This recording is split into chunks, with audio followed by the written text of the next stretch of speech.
primero agradecer, ¿no? Porque siempre hay que agradecer. Y segundo, pues no creerse el muy, no ayuda en nada. Aquí lo importante es que hay pueblo, hay mucho pueblo. Y eso es lo que nos da la fuerza. No es la presidenta, es este movimiento de transformación. En el caso de la entrega de agua, pues tiene que ver con la disponibilidad del agua. Se ha argumentado desde entonces a la fecha pues sí hay una cantidad de millones de metros cúbicos que se tiene que entregar, pero si no hay agua, ¿cómo la entregas? Entonces, por eso es una revisión de la parte técnica, no del tratado mismo. Buenas noches, gracias por brindarnos el honor de su sintonía. Así esta mañana la presidenta de México, Claudia Sheinbaum, agradeció los halagos que le han hecho tanto el presidente Donald Trump, así como figuras destacadas del medio artístico. Sin embargo, consideró que el apoyo del pueblo es lo que le da fuerza a su gobierno y lo que la ha llevado a ser reconocida en otros países. Por otra parte, aseguró que el tratado de aguas entre México y Estados Unidos es justo, por lo que no es necesaria una negociación, y confirmó que ya se trabaja con las autoridades norteamericanas para garantizar el envío de agua a Estados Unidos. Se quejan de la seguridad, bueno, pues ayuden a los elementos de seguridad, que tengan vivienda. No es para que le den un pedacito de terreno al gobernador del estado, es para que podamos hacer un espacio digno para los cuerpos de seguridad que se lo merecen. Así es que, Grupo Proyecta, 2 hectáreas en un mes o proceso de expropiación a 4 hectáreas, lo que ustedes decidan. Cambiando de información, el gobernador de Puebla, Alejandro Armenta, advirtió a la inmobiliaria Grupo Proyecta que si no cede 2 hectáreas de tierra en la zona de San Andrés Cholula en beneficio de viviendas para policías, podrían ser producto de una expropiación de 4 hectáreas. Tengo el gusto de saludarlo, gobernador. Buenas noches, gracias por su valioso tiempo. Pedro, qué gusto saludarte, gracias a Milenio. Ya estamos dialogando, ya estamos avanzando, estamos muy contentos porque ha habido respuesta positiva, incluso de otros empresarios que al hacer el exhorto para que nos ayuden y logremos hacerle justicia a madres buscadoras, a jóvenes universitarios, a madres solteras, a bomberos, a personal de la Guardia Forestal, a la Policía Auxiliar, que se está enfrentando a la delincuencia de manera contundente en Puebla, tengan una vivienda. Quiero decirte que ya tengo la petición, más bien la donación de 4 hectáreas de diferentes puntos del estado para poder empezar a construir las viviendas, y Grupo Aras, que son amigos, que tienen también una zona muy bonita en el bosque de Puebla, nos van a donar ya el lunes un terreno para 100 viviendas, 100 casas para jóvenes, para madres solteras y para personal de bomberos. Y ya estamos dialogando con el Grupo Proyecta, que yo estaba seguro que iban a reaccionar positivamente después de que nos habían dado una negativa, Pedro, a favor de los grupos necesitados de nuestro estado. ¿Qué le decían?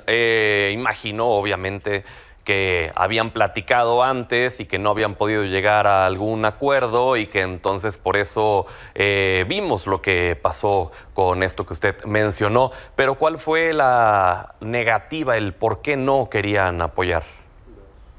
Bueno, hace 3 meses aproximadamente yo tuve la oportunidad de dialogar con ellos y les decía que necesitábamos polígonos para el programa de vivienda. En Puebla se van a construir más de 20,000 viviendas de Infonavit y de Conavi para personas de escasos recursos, y también se van a realizar 20,000 acciones de vivienda dentro del programa de nuestra presidenta, la doctora Claudia Sheinbaum.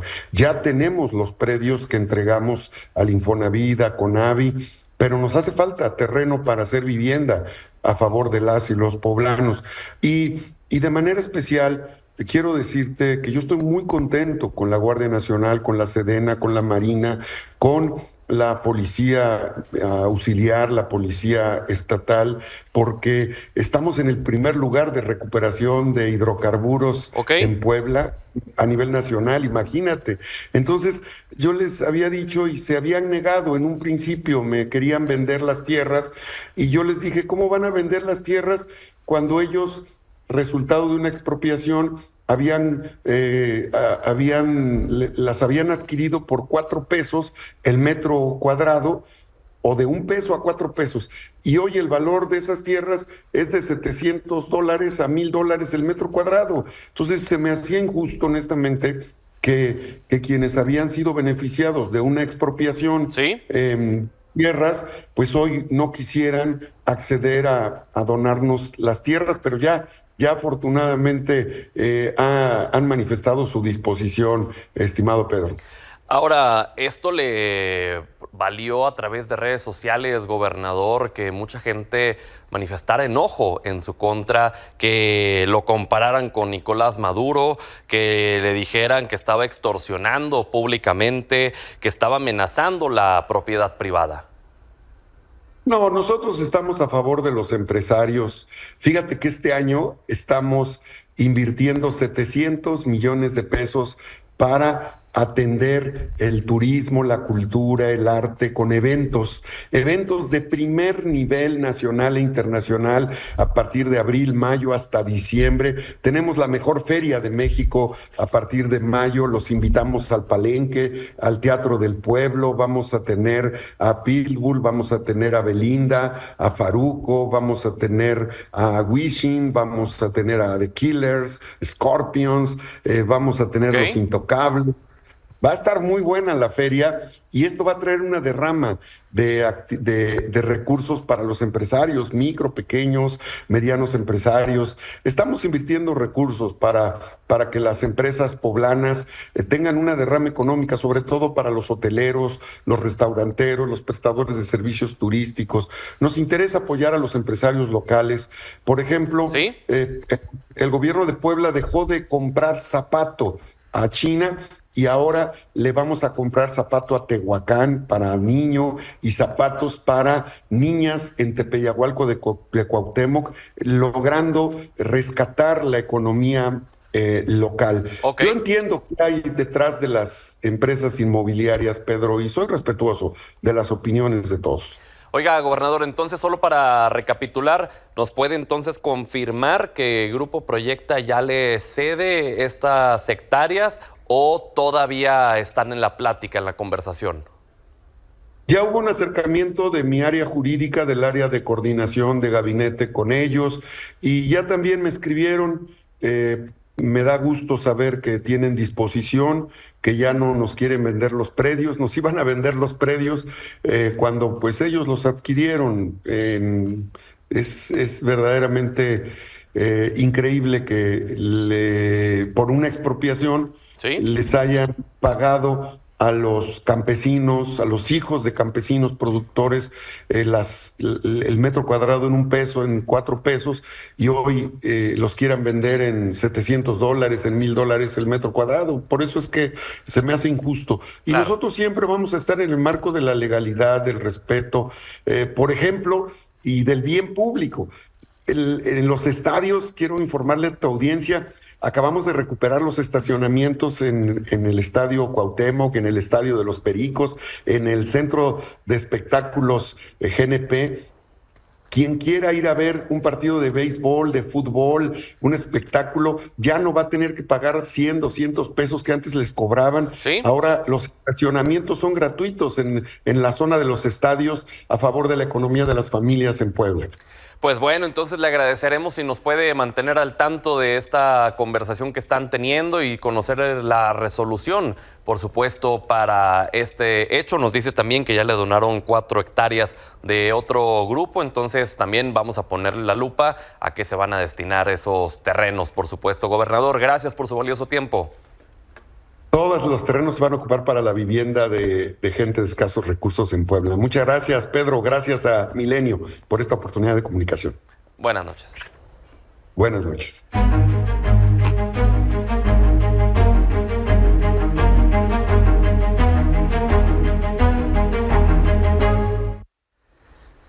Día 13 de las campañas rumbo a la elección judicial.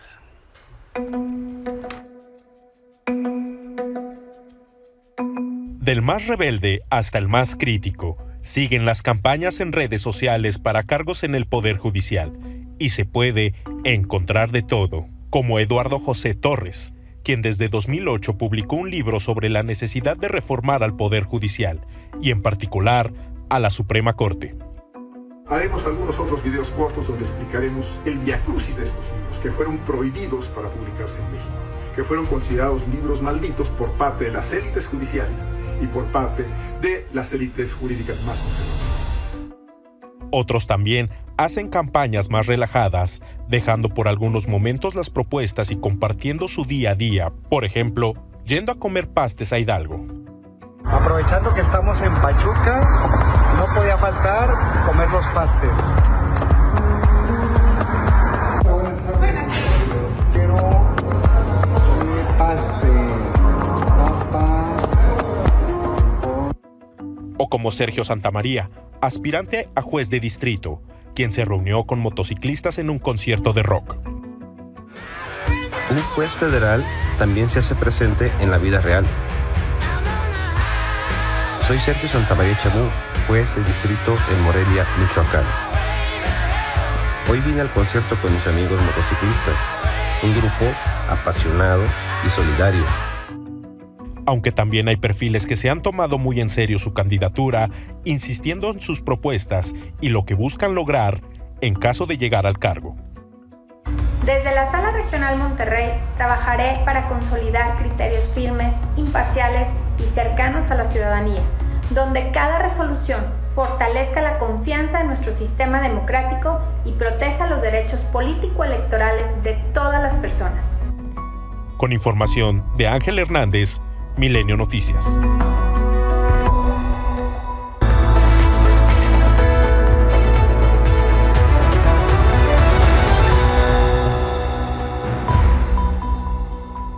Analicemos esta segunda semana de campañas con la doctora Paola Carmona, profesora de la Facultad de Derecho de la UNAM, y con el doctor Virgilio Jaramillo, profesor titular de Derecho Constitucional en la UNAM. Bienvenida, bienvenido. Muchas gracias. Muchas gracias, Pedro. Qué gusto. Y que, por cierto, le mandamos un saludo a Francisco Gómez Vázquez, que no pudo estar con nosotros por motivos de salud. Que se recupere pronto. Y mientras tanto, a ver, comencemos platicando de, sin duda, lo más relevante fue la resolución del Tribunal Electoral del Poder Judicial de la Federación, en donde ya permite que se pueda dar difusión a la elección, siempre y cuando no se muestren nombres en las boletas y que sea meramente con fines académicos, doctora. Bueno, creo que en este caso, sí, a pesar de la legitimidad que puede brindar una resolución del Tribunal Electoral, se está cometiendo un fraude de la ley, porque a fin de cuentas se le está dando la vuelta a lo que sería el artículo 134 de la Constitución y al artículo 506 de la ley electoral. Entonces yo creo que... ¿Qué dicen esos artículos? Bueno, que precisamente no se deben destinar recursos públicos para la promoción de campañas electorales. Sí, aquí hay una cuestión también. A fin de cuentas, creo que quien era el órgano facultado para poder difundir lo que es la campaña electoral es el Instituto Nacional Electoral. El problema es también la definición del procedimiento, del proceso, ¿sí? Un mal diseño del proceso y una mala ejecución. ¿Qué opinas? Bueno, yo considero que primero hay que diferenciar el proceso electoral del periodo de campañas políticas, que es algo diferente. Si bien en principio concuerdo con la doctora, también considero que en uso de la atribución de última instancia, el Tribunal Electoral pues puede sopesar las circunstancias que en los hechos puedan servir para arropar de mejor manera los procesos políticos y los procesos jurídicos. Es decir, si bien hasta el momento había persistido la característica de que el INE es el único que puede difundir los procesos electorales, pues afortunadamente tenemos procesos electorales desde la independencia de México para elegir al Poder Legislativo y al Poder Ejecutivo. Con las novedades que introduce la reforma judicial, las reglas cambian y es necesario que el entramado institucional, que el entramado jurídico también cambie. Y por eso creo que frente a la gran desinformación que existe por medios oficiales, no oficiales y lo que la gente en las calles conoce sobre el próximo proceso, creo que podría considerarse como aceptable y como válido que los demás poderes contribuyan a decir que va a haber un proceso electoral y qué es lo que se va a elegir. No así que hagan campaña para ningún tipo de candidato. Creo que eso es algo que debe de persistir en abono del principio de equidad en la contienda. Al menos en las entidades federativas, junto con lo que se va a elegir a nivel federal, federal son alrededor de 60 votos divididos en 10 boletas. Y esa complejidad creo que vale la pena que sea explicada por muchas partes. ¿Coincido o difiere? Yo difiero porque, a fin de cuentas, ¿no?, lo que debe imperar es el principio de supremacía de la ley. ¿Sí? Quien está facultado para poder difundir lo que sería el proceso electoral es el Instituto Nacional Electoral. ¿Sí? Legalmente y constitucionalmente, el Poder Ejecutivo y el Poder Legislativo se dedican a otras cuestiones. ¿Sí? Yo sí difiero, creo que es tratar de justificar y tratar de, ahora sí que de llevar a cabo un procedimiento que tiene un mal diseño y resolverlo con una mala ejecución. Bueno, si bien considero que es muy probable que se estén cometiendo muchos errores de muchos tipos, producto de que la propia reforma fue hecha prácticamente sobre las rodillas, en eso estoy completamente de acuerdo, también considero que la forma en la que se tiene que resolver es que las instituciones responsables de mantener la gobernanza y la gobernabilidad en el país, pues puedan sacar adelante la forma en la que la gente se entera de esto. Y además también es una atribución constitucional el hecho de que sea el tribunal, la Sala Superior del Tribunal Electoral, la última instancia en materia electoral. Entonces, esta definición, si bien considero que pues, debe admitir toda polémica y que nadie tiene la razón absoluta frente a eso, sí considero que actores sociales y liderazgos ciudadanos como entes gubernamentales que no le hagan campaña a ninguna persona, sí deberían de decir cuál será la manera en que las personas vamos a llenar esas 10 boletas. Te veo con muchas ganas de decir mucho al respecto, Paula. Sí, es que yo difiero, porque aquí hay una cuestión. Precisamente, por ejemplo, cuando uno revisa la resolución, me llamó la atención una cuestión. Había quienes promueven este procedimiento ante el Tribunal Electoral, resulta que son el Poder Ejecutivo, el Poder Legislativo, candidatos a ministros de la Corte, pero resulta que no, precisamente el Poder Judicial no aparece. Sí, y a fin de cuentas, o sea, se justifica diciendo, bueno, lo que sucede es que ahora sí que quien llevó a cabo la selección de las listas, quien llevó a cabo, digamos, la selección de los candidatos, pues fueron los 3 poderes, ¿sí? Y en este caso, pues resulta que el Poder Judicial no aparece. Bueno, el Poder Judicial a medias lo hizo, ¿no? Tuvo que enmendarle la plana del Senado. Bueno, pero en el caso de ya la promoción, digamos, de este recurso electoral que da lugar a la sentencia que estamos comentando, ahí no aparece como parte. O sea, vamos, ningún órgano, bueno, obviamente resuelve el Tribunal Electoral. Pero existe libertad, doctora. Es posible que las partes que se sientan con un agravio de la resolución del Consejo General del INE concurran al tribunal. Pueden ser un poder o 2 o 3. Ahora, el Poder Judicial, efectivamente, de forma deliberada, renunció a su responsabilidad constitucional de cumplir con el proceso de selección. Eso creo que también debe destacarse. Entonces, vamos a validar ilegalidades e inconstitucionalidades con otras inconstitucionalidades. Esa sería mi cuestión. Y mi pregunta específicamente para ti, y más como maestro de Derecho Constitucional, ¿es inconstitucionalidad esto? Mira, afortunadamente nuestro sistema jurídico se recarga en instituciones que tienen las atribuciones para definir esto, que es la Suprema Corte de Justicia y en el caso de temas electorales, la Sala Superior del Tribunal Electoral Federal. Entonces, nosotros no podríamos hablar, como también se ha hecho desde la academia, de una suerte de cláusulas pétreas o principios constitucionales generales. Si lo dice la Constitución, entonces se vuelve constitucional. A ver, entonces el procedimiento legal no constitucional. No. Por supuesto que sí. Sí lo es, y tú dices que no. Yo considero que atenta en contra de los principios constitucionales, porque aunque no haya cláusulas pétreas, o sea, las cláusulas pétreas son aquellos principios, digamos, que no deben modificarse, que no están sujetos de modificación. En nuestra Constitución no lo están, o sea, vamos, cualquier cosa puede modificarse. Sin embargo, hay principios como la división de poderes, como el respeto y la protección a derechos humanos, como la supremacía constitucional y como la supremacía legal, o sea, el principio de supremacía, sobre todo el de supremacía constitucional y el principio de legalidad, que no deben modificarse. Pero esta Constitución, en la versión actual, ¿trastoca alguno de esos principios? Pero aquí, de entrada, tú consideras, yo te pregunto a ti, ¿tú consideras que... Pero, antes de la contrapregunta, me gustaría que le respondiera a Virgilio, si trastoca alguno de esos. ¿La Constitución actual trastoca la propia Constitución? ¿La redacción actual? Aquí hay una cuestión que es importante y que debemos delimitar. ¿sí? No porque un texto, o sea, vamos, ha habido ocasiones en las que se insertan reformas constitucionales que atentan, si uno revisa y si uno hace una interpretación sistemática, atentan en contra de los propios principios establecidos en la Constitución.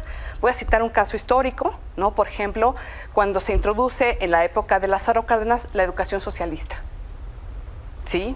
Vamos, atentaba en contra de la libertad de educación. ¿Sí? Y estaba en la Constitución y fue vigente durante varios años. Eso no quiere decir que no trastocara ahora sí que el principio de libertad de educación. Perdón que insista, pero es lo que hacemos aquí en este espacio. Solo me gustaría pues, escuchar la respuesta a la pregunta que le planteó Virgilio, si trastoca en este momento. Aunque sea, una cosa es que sea derecho vigente. Ajá. Y otra cosa es que atente en contra de los principios establecidos en la propia Constitución. Pero esta es la parte del texto constitucional actual. Así está el diseño constitucional actual. Miren, yo lamento, honestamente, entiendo las consecuencias que tuvo pues, para algunas familias en el Poder Judicial. Entiendo que hay amplios sectores de la población que pues, consideran no estar de acuerdo. Es más, yo como académico, por supuesto que me doy cuenta que la reforma fue hecha sobre las rodillas. Pero este es el derecho vigente, esta es la Constitución actual y todo lo demás junto con el procedimiento actual es pura nostalgia. De todos modos, eso no quiere decir que no atente en contra de principios establecidos en la propia Constitución. ¿Pero la Constitución misma? A ver, si a lo que te estás refiriendo es que haya, ahora sí que haya reformas que sean inconstitucionales, que haya la posibilidad de que en el texto haya inconstitucionalidades, ¿sí? Doctrinariamente sabemos que sí se puede. Incluso hay jurisprudencia en la que se reconoce que cabe la posibilidad de que haya reformas que atenten, dentro de la Constitución, que atenten en contra de la propia Constitución, de los principios constitucionales. ¿Ocurre en este momento? Yo considero que sí. Yo considero que, a ver, una cosa, creo que sí atenta en contra de lo que serían los principios constitucionales. De entrada, el principio de supremacía constitucional y el principio de división de poderes. Y atenta también en contra de los propios el ejercicio de los derechos humanos, porque aquí hay una cuestión sobre la que no hemos platicado, y esta cuestión es la relativa a el rezago judicial, ¿sí? Desde este momento hay un rezago judicial que ha sido reconocido por las propias ministras de la Corte, por ejemplo, la ministra Loretta Ortiz, en la que reconoce que hay cerca de 7,000 asuntos que están por verse en la Corte y que esto va a quedar hasta que entren los nuevos ministros. Esas personas, o sea, eso no son nada más procedimientos, son personas sí que tienen derecho a acceder a la justicia. Y eso nada más es en la Suprema Corte de Justicia. Cuando vamos hacia abajo y pensamos en lo que sería el Poder Judicial de la Federación, y ya no quiero entrar en los locales, nada más en el puro caso del Poder Judicial de la Federación, entran cerca de 1.200.000 asuntos al año. ¿Sí? ¿Cuántos asuntos están pendientes de resolución? Claro. Y los estamos padeciendo. Y no solamente, o sea, vamos, nosotros somos académicos, pero quienes se dedican al litigio, sí, lo están padeciendo. Y a fin de cuentas, quienes están esperando una respuesta por parte de los tribunales son los justiciables, son los ciudadanos. Pero para no perdernos, creo que hay que recordar que la ley es efecto de lo que ocurre en las sociedades. En este momento creo que la ciudadanía no estamos lo suficientemente enterados ni de quiénes son los candidatos, ni de cómo rellenar esas 10 boletas con más de 60 espacios. Frente a esto, ¿qué es lo que tiene que actuar o cómo tiene que actuar? La Constitución tiene sus propios mecanismos de revisión.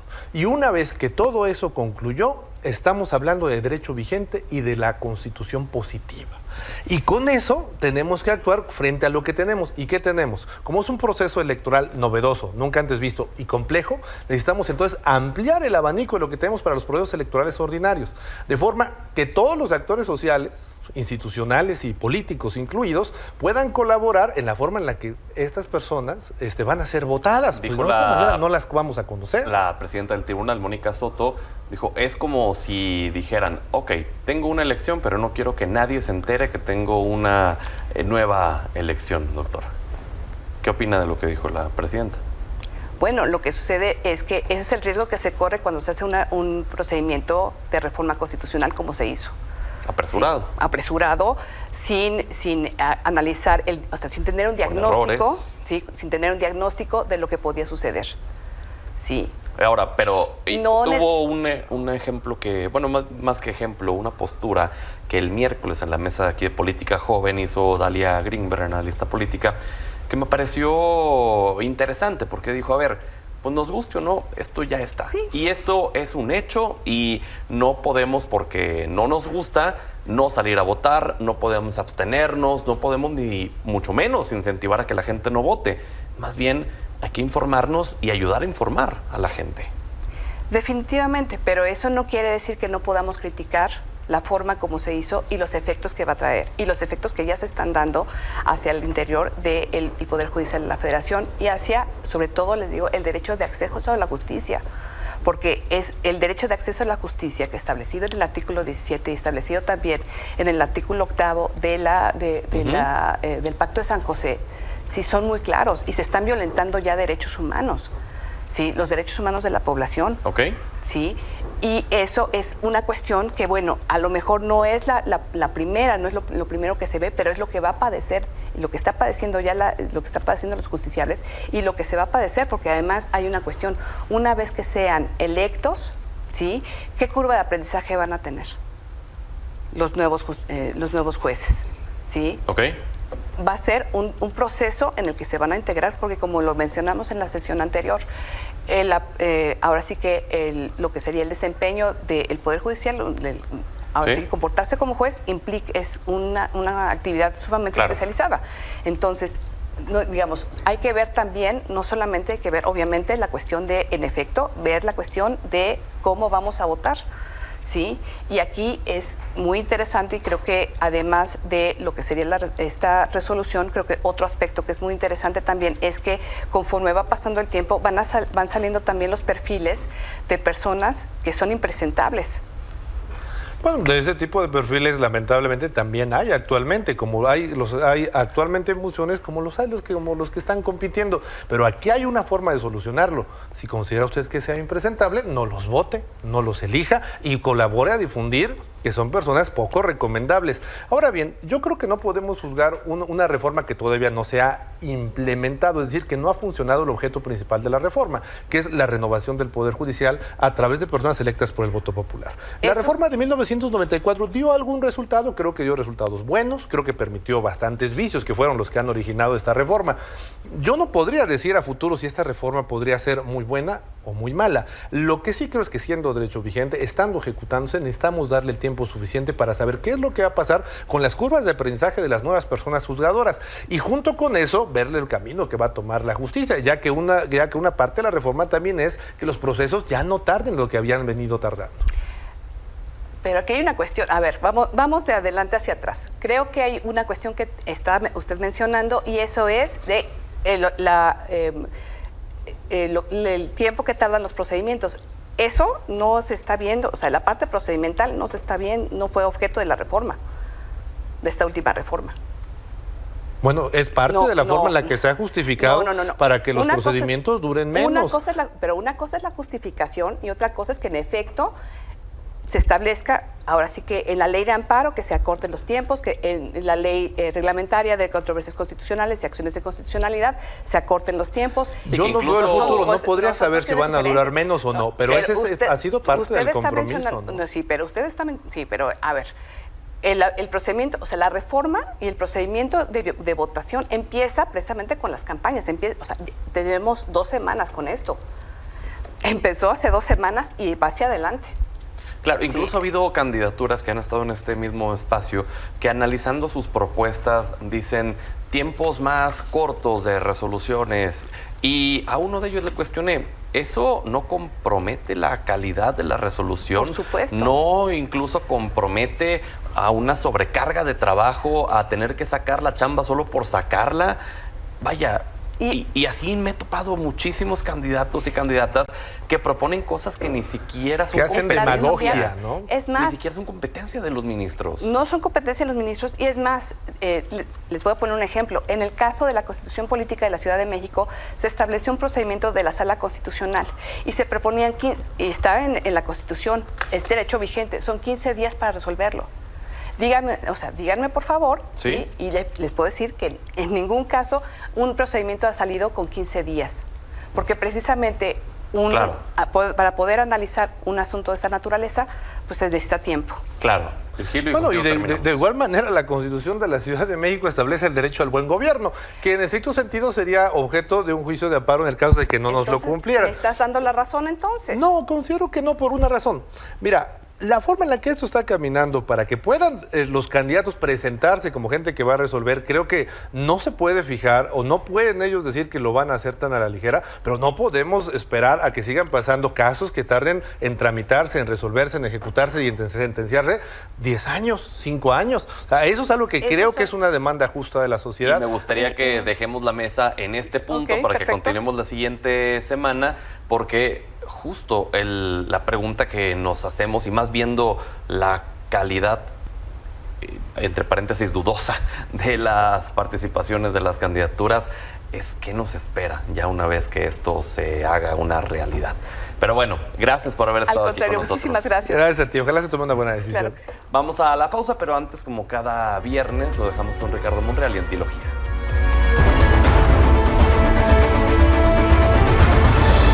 ¿Qué tal, Pedro? Buenas noches a ti y a todo tu auditorio. La guerra comercial que se ha provocado por la política arancelaria de Estados Unidos repercute fundamentalmente en dos grandes ejes, dos grandes naciones, Estados Unidos y China. China se ha convertido en las últimas décadas en uno de los protagonistas de la escena mundial. Su presencia se extiende a todos los rincones del planeta y lidera grandes iniciativas de integración, como la Franja y la Ruta o el bloque de los BRICS, que integra a varias economías del sur global. Este liderazgo se expresa en la economía y también en los espacios multilaterales donde está presente en todas partes. China ha impulsado la creación de nuevas instituciones financieras que buscan ofrecer alternativas a las que tradicionalmente dominaba a Estados Unidos y Europa. Un ejemplo es el Banco Asiático de Inversiones en Infraestructura, que cuenta con 103 países miembros que juntos representan el 65% del PIB mundial. Sin embargo, hoy en día la economía china vive un proceso de desaceleración. El auge que sostuvo durante al menos 3 décadas enfrenta límites que son consecuencia de situaciones estructurales como los altos niveles de deuda, el envejecimiento de la población, y que esto se refleja en el problema con el desempleo juvenil y la crisis inmobiliaria. Y sobre esto último es donde escribí un libro sobre los problemas más visibles que el país acumula. Es un análisis muy serio, que se lo recomiendo, pero que está por verse todavía lo que se va a detonar entre estas dos potencias. La guerra comercial ha comenzado. Lamentablemente, Pedro, con consecuencias también para nosotros. China le ha respondido de tú a tú al gobierno aparentemente más poderoso del mundo, los Estados Unidos. Ahora ya no lo sabemos. Saludos, buenas noches.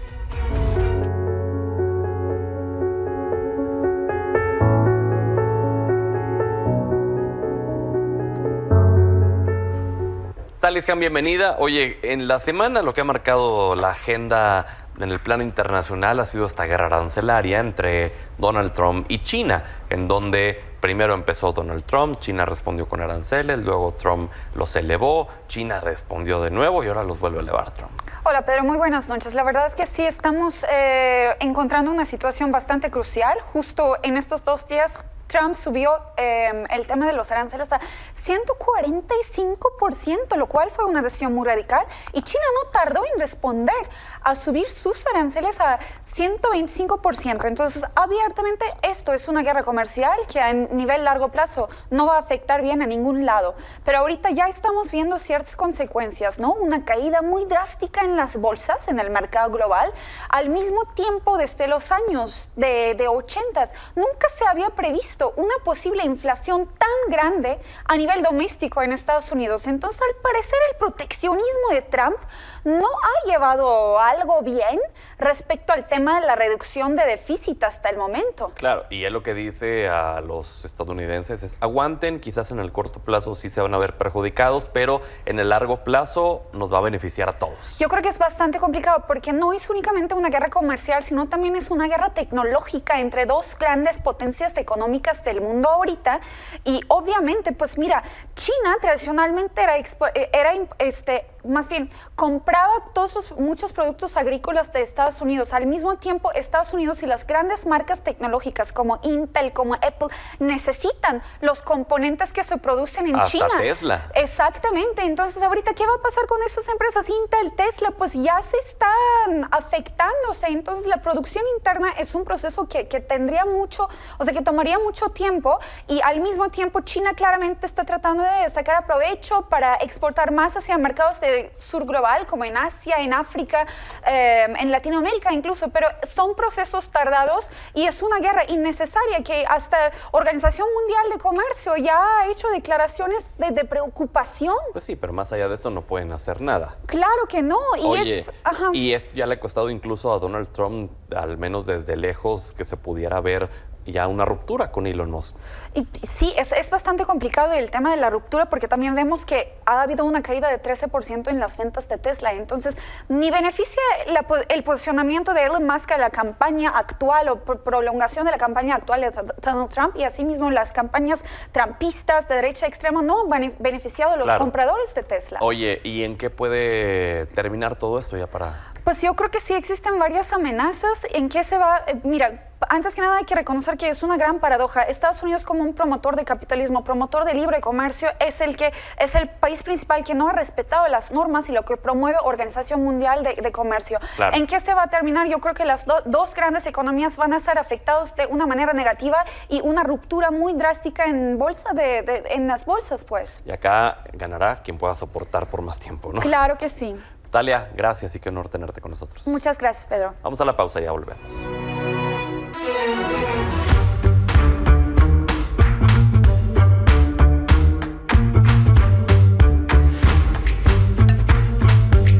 Vamos con los cartones, Rapé. Vamos rápido con la vena de Cartoon Movement y de Cartoon for Peace porque están buenísimos. Ya sabe cuál es el tema. No hay otro esta semana y son de Emad Hayek desde Jordania. El primero es la silueta de Donald Trump. Las bolsas se fueron hasta el piso con Trump. Piso. Y de esto trata. Harry Burton desde Londres también nos regala esta joya donde, bueno, parece que todo está yéndose a la deriva. Que estos serían como las exportaciones, sí, los aranceles, ¿no? Ya sabes.